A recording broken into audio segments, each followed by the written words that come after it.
Hey guys, my name is Shreyas and welcome to Simple Biology. Today we're going to be looking at our first video in evolution. When you talk about evolution, we think of the famous scientist Charles Darwin, but in this video we're going to be talking about all the scientists and all the ideas which influenced Darwin to come up with his theory of evolution. So let's get right into it. Now, what is evolution, in case you don't know? Evolution is basically the change in the genetic composition of a population over time. Uh, when we talk about the genetic composition of an organism, that's basically all the information that's stored in the DNA of an organism. And DNA is basically this interesting molecule which codes for all of the traits that an organism has. So evolution is basically the change in that information within a population over time. Another way of thinking of evolution is descent with modification. What does that mean? Descent with modification is basically a species slowly changing into different species with time. If you look here, here's an example of the evolution of a human. We started with maybe a chimpanzee or something like that, and with time, evolution took that chimpanzee and slowly turned it into a human being. And we're going to be talking about how this process actually happens in later videos, but just keep this in the back of your head, what evolution is. Okay. Now, the first of Darwin's many influences was Aristotle. Aristotle viewed species as fixed, unchanging, meaning that an organism cannot evolve. Evolution, this does not exist. A chimpanzee will stay as a chimpanzee, and a human being will stay as a human being.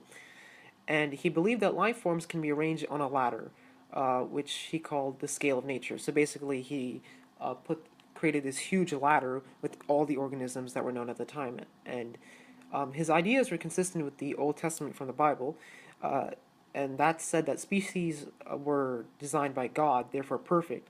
And that kind of goes with this first idea here. If species were designed by God and they were perfect, there's no need for them to change. So therefore, they were fixed or unchanging.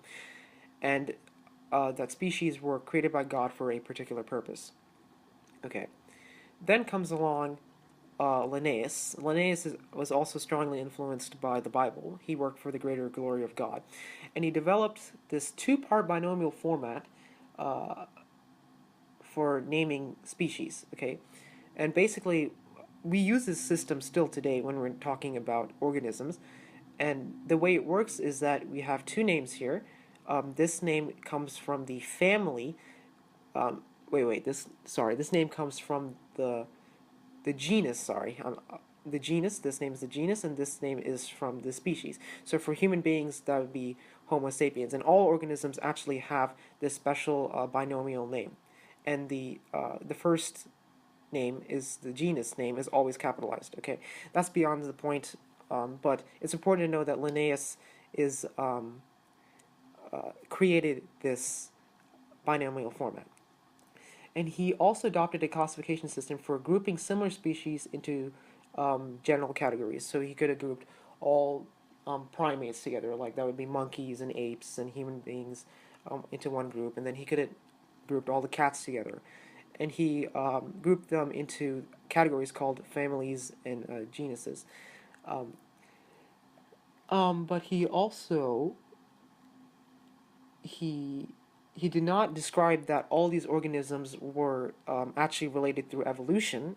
He just believed that these organisms were similar, and he just thought it was cool to just classify them into different groups. He didn't realize that these organisms were actually very similar to each other because of evolution, and we're going to be looking at that later. But just know that's what Linnaeus did. All right. Now, another very big influence to Darwin was fossils. Darwin gained many ideas from scientists that study fossils. Now, what is a fossil? Fossils are remains or traces of organisms from the past, and they're found in sedimentary rocks from sand and mud. I have a picture of a fossil here. So basically what a fossil is when an organism dies, for example this fish here, the flesh from the organism will decay and it'll leave just the bones.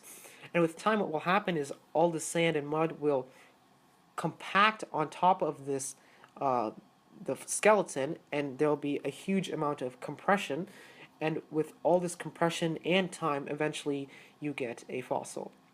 Okay, now another thing that influenced Darwin were things called strata. So what is a strata? Strata are new layers of sediment covering old ones, okay, and they compress them into these superimposed layers of rock. I have another picture here for you. So basically, what will happen is sand will come and it'll be here, and then more sediment will come and compress the first layer, and then more sediment will come and compress the layer here, and on and on and on, until everything just gets compressed until you have these superimposed layers of rock. Now, the interesting thing about strata is that if you look, the one at the bottom, right, so in that case, that'd be right here, is always the oldest rock. That makes sense because it's the sand that came first, and the one at the very top is the youngest. So as you go up, the rocks are nearer and nearer and nearer. And typically what you see is that the rocks at the bottom are darkest, while the rocks at the top are a little bit lighter.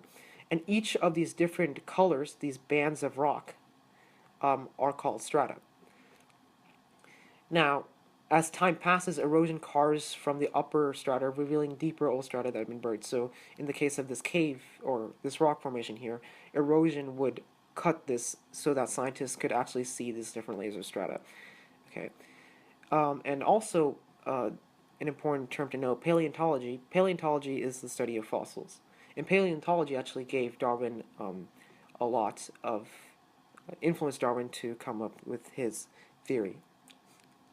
Now, another one of Darwin's influences was Cuvier.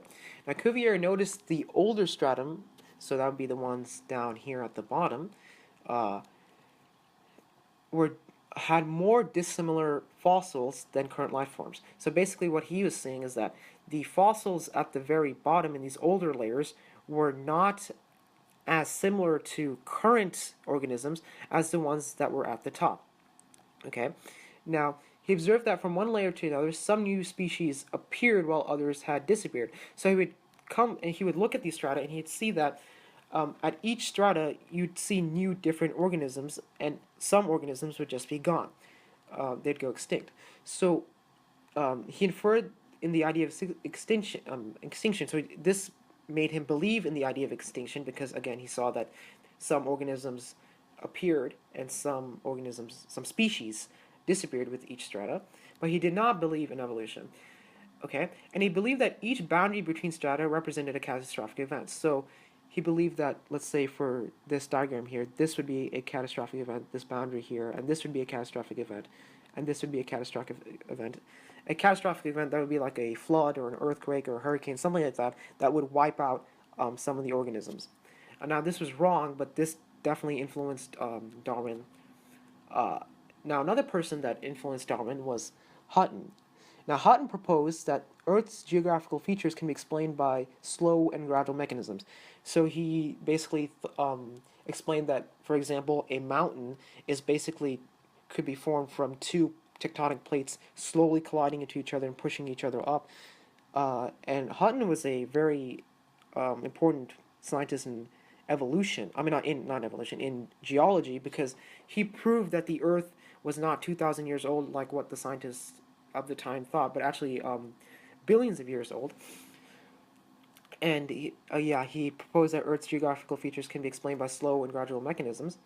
And Lyell incorporated Hutton's thinking into his proposal, and he believed that the same geological processes that are occurring today as in the past were at the same rate. So basically, all these slow mechanisms were performing at the same rate, and they were changing the Earth.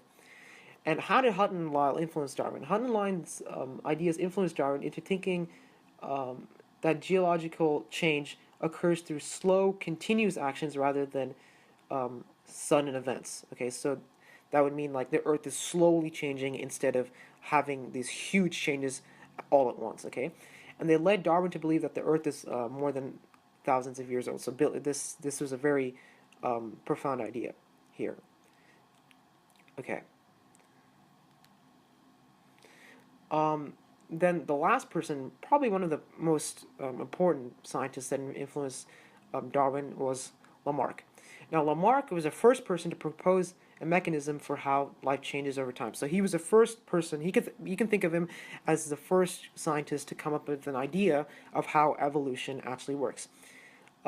He is not remembered for his recognition that evolution change explains patterns in fossils and the match of organisms, to their environments. Okay, but he is remembered for the incorrect mechanisms that he proposed. So basically, what this is saying is that he's not remembered for uh, for recognizing how evolution correctly works, but he is remembered for incorrect. So it's basically saying that he was completely wrong on how evolution actually works. But he's still important because he was the first scientist to say, hey, I don't believe in all these things that other scientists have said about evolution. I think that evolution actually exists. He found what appeared to be several lines of descent. So each of these lines of descent were in a chronological series of order, from older fossils to younger fossils to present-day species. So he noticed these just lines of descent.